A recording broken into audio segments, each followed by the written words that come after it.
Hello students, मैं पंकज पठानिया जो आपके लिए आज टॉपिक लेके आया हूँ वो है पॉइंटिंग थ्योरम और इसे वर्क एनर्जी थ्योरम बोलते हैं। और ये साइंटिस्ट जो फेमस फिजिसिस्ट थे पॉइंटिंग जो उनका नाम पॉइंटिंग था, उन्होंने जो है वो पॉइंटिंग थ्योरम दी। तो एक्चुअली हमने पिछली वीडियो में देखा था कि इलेक्ट्रोमैग्नेटिक वेव जो है फ्री स्पेस में मूव करती है with the velocity of light. पर एक और भी बात है कि जो इलेक्ट्रोमैग्नेटिक वेव है वो क्या करती है, वो अपने साथ एनर्जी को भी कैरी करती है, जो कि बहुत इंपॉर्टेंट पार्ट है कम्युनिकेशन में कि एक पॉइंट से दूसरे पॉइंट तक जो है वो, जिसे हम रिसीवर बोलते हैं, वहां तक एनर्जी को कैरी करके लेके जाते हैं इलेक्ट्रोमैग्नेटिक वेव। इसी थ्योरी को मतलब थ्योरम को हम पढ़ेंगे। तो पॉइंटिंग थ्योरम, फॉर एग्जांपल अगर पास ये इलेक्ट्रोमैग्नेटिक वेव है, वो क्या कर रही है, एनर्जी कैरी कर रही है। ठीक है, तो पर्टिकुलर पॉइंट पे, किसी पॉइंट पे यदि हम मतलब हमारे पास इलेक्ट्रिक फील्ड हो और मैग्नेटिक फील्ड हो, उसके हमें यदि क्रॉस प्रोडक्ट एस जिसे हम बोलते हैं पॉइंटिंग वेक्टर। तो यदि हमें पॉइंटिंग वेक्टर पता चल जाए तो ये जो इलेक्ट्रोमैग्नेटिक वेव है वो कितनी एनर्जी कैरी कर रही है उस पर्टिकुलर पॉइंट पे, वो हमें पता चल जाएगा। और इसे हम बोलते हैं बेसिकली पॉइंटिंग वेक्टर, वैसे एस से डिनोट करते हैं। It measure the rate of flow of energy at particular point by the electromagnetic field.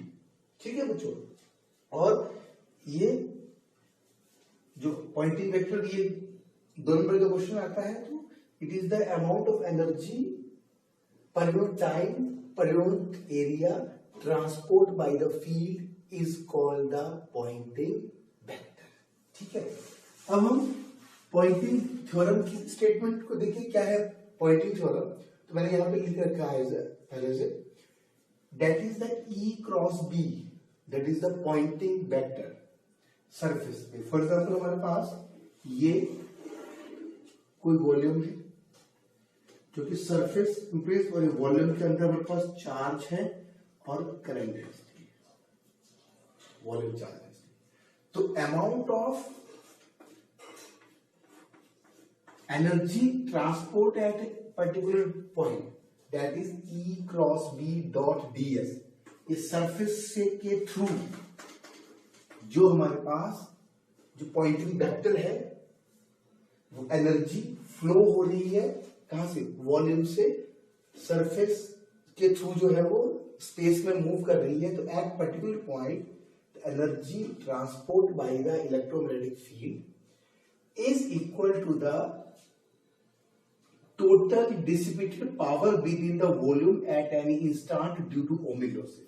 अब क्या है कि इलेक्ट्रोमैग्नेटिक वेव मूव करेगी क्योंकि चार्ज है, करंट है, तो क्या है, वो जब मूव करेगी तो इलेक्ट्रोमैग्नेटिक फील्ड जनरेट होगी। इलेक्ट्रोमैग्नेटिक फील्ड जब एक पॉइंट से दूसरे पॉइंट में चलेगी तो उसको क्या करना पड़ेगा, वर्क डन करना पड़ेगा। तो जो वर्क डन है वो क्या है, ओमिक लॉस की टर्म में आएगा, और उसे हम बेसिकली जो है वो रजिस्टर के थ्रू मॉडल कर सकते हैं। सेकेंड वाली टर्म है negative, it is the rate of decrease due to the total electromagnetic energy stored in the volume. अब क्या है कि जो इलेक्ट्रिक चार्ज है और जो करंट है, जो इलेक्ट्रिक चार्ज जिससे हम बेसिकली कैपेसिटर के थ्रू करते हैं, इलेक्ट्रोस्टैटिक जो फील्ड है, और इंडक्टर जो हम बेसिकली मैग्नेटिक की टर्म में बात करते हैं, मॉडल करते हैं। तो amount of energy, magnetic energy as well as electric energy stored in the volume जो स्टोर है उसका क्या होगा, डीके होगा। जैसे ही इलेक्ट्रोमैग्नेटिक वेव बाहर जाएगी स्पेस मतलब एस सरफेस से, तो इसके अंदर क्या करना पड़ेगा, क्या कौन सी एनर्जी होगी लॉस, एक तो जो स्टोर्ड है इलेक्ट्रोमैग्नेटिक वेव की वो कम होगी, rate of decay of energy stored in electromagnetic field, and also the due to the work done by the electromagnetic wave. ठीक है, तो ड्यू टू ओमिक लॉसेस। तो हम इसे एक मॉडल कर सकते हैं कि एक वॉल्यूम है, वॉल्यूम जो है वो सरफेस कंप्राइज कर रहा है, सरफेस में वॉल्यूम है, उसके अंदर चार्ज है और करंट है, जो कि एक क्या है, जो है वो इलेक्ट्रोमैग्नेटिक वेव जनरेट कर रहा है। और उसमें हमारे पास इलेक्ट्रोस्टैटिक वाला पार्ट को हम कैपेसिटर के थ्रू मॉडल कर रहे हैं और मैग्नेटिक वाले इंडक्टर के साथ जो ओमिक लॉसेस जो हो रहे हैं उसे हम बेसिकली रजिस्टर के थ्रू जो हम उसको मॉडल कर सकते हैं।